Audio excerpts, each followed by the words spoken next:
Quick message before this one.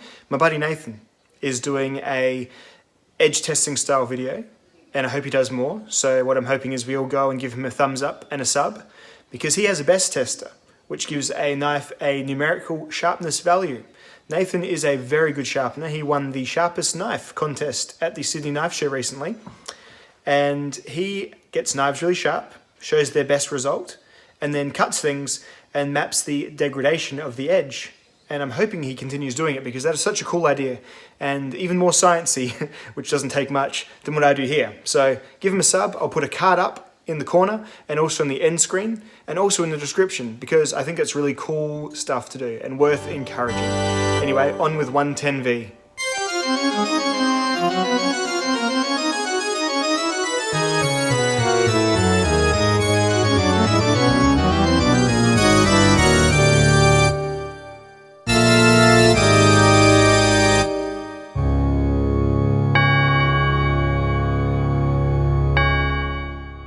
Hello. Well, today we are unlocking the potential of S110V. Well, it might be a bit dramatic, but we are seeing if it works better with a 600 grit edge, so I guess a coarser finish, maybe about what your factory edges would be in terms of finish, and then we're going to ramp it up to a polished edge. You see here on the blade, I've still got the borders marked, so straight after this I can go and whack it back in the KME, same angle and whatnot, and ramp it up to polished. Right now it's 600 grit, and it's quite a sharp edge. Well, it's a very sharp edge actually.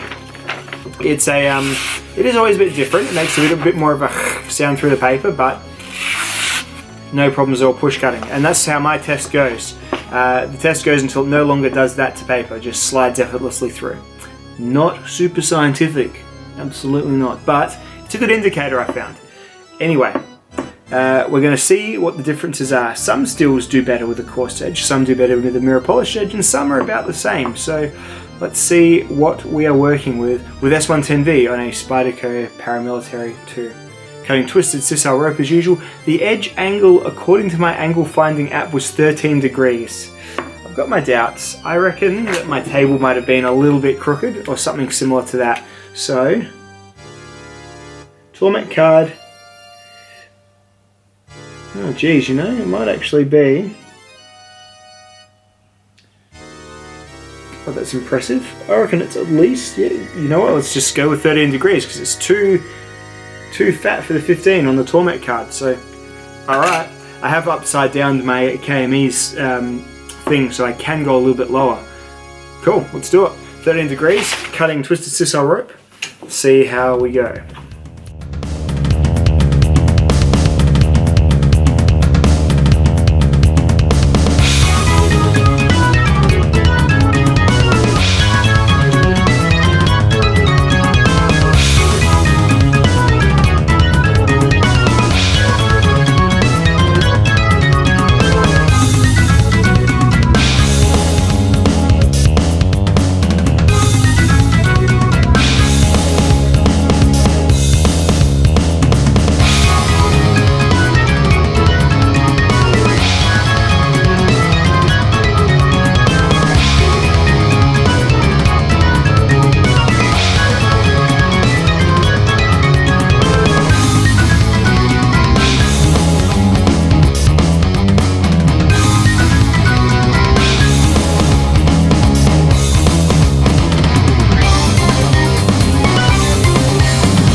$680. It was feeling a bit raggy from about the 550 mark, to be honest, but kept biting into that paper. It just wasn't, it bit in and slid through, but it was just a little bit like crisp. Yeah, Gary Creeley weighed in last time on the Rex video and suggested that if the carbides get too wide, and this is just a thing with my test, and this is why you need to use lots of different sources. If carbides get too wide, they can get gummed up with stuff, which, whilst not actually being steel degradation, would mean that it would stop doing a slice cut, where it would probably continue cutting rope for ages longer. So it's just an interesting thing to take away as well. That was at 300 grit on Rex 121, which stopped at 500 cuts, which we all know Rex 121 can get up a lot better than that, though that's not a number to sneer at necessarily. So yeah, to 680 cuts with 600 grit, yeah, I reckon, I don't know. Looking at the edge, I think there is actually some silver spots on there that would probably mean that it is actually worn down rather than, but got a strop right here.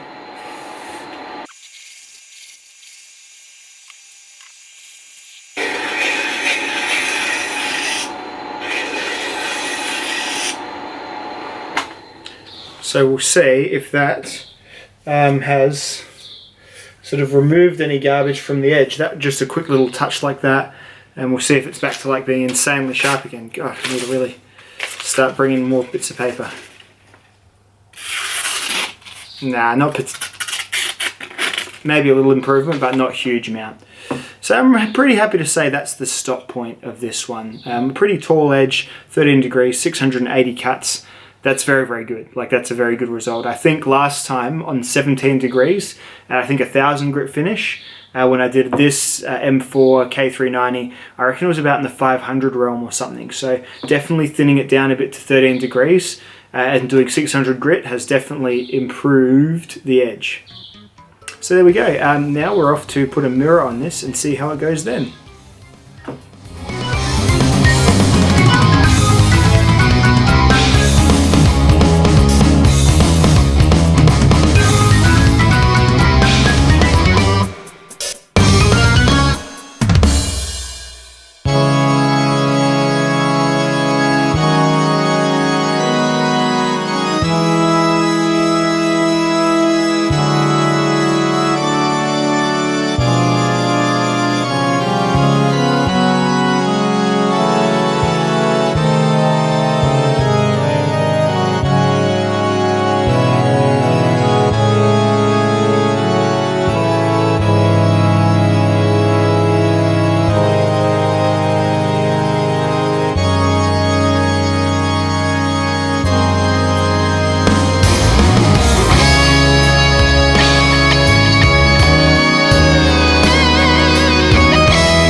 Okay, so 650. So being that the coarse was 680, and these are such big numbers, the percentage is rather small. So I would say probably about the same, you know, within acceptable errors, margins anyway. So yeah, I would go on, you know, more or less the record as saying it's probably not that important as to whether your edge is polished or left coarse with your S110V, which is good news for people who don't have really fancy sharpening systems. Polished edges have benefits for different types of work. For example, food and woodcraft would probably do better with a polished edge for smoother cuts, perhaps. And then coarse edges, easy to do. You know, it takes less stone graduations and all that sort of stuff. So, cool thing is that this still seems to not be too fussed as to which one it carries. Maybe a slight preference towards a coarse edge. And that is from what I do here, which is cutting rope in my certain way. So I don't do a push cut. Apparently push cuts get you bigger results, but I do sort of a roll cut and then the paper test. So as far as that goes, seems like it's about even Stevens. But as I always say, check out some other dudes. We're spoilt for steel nerds these days, so I always run them in the end credits. So thank you for watching. That'll be this one for the week. I'm trying to do a little bit less of this, especially the crazy steels like this, just to, you know, save the old shoulder and whatnot. But hope it's been of some value to you, and I'll see you in the next video. Bye bye.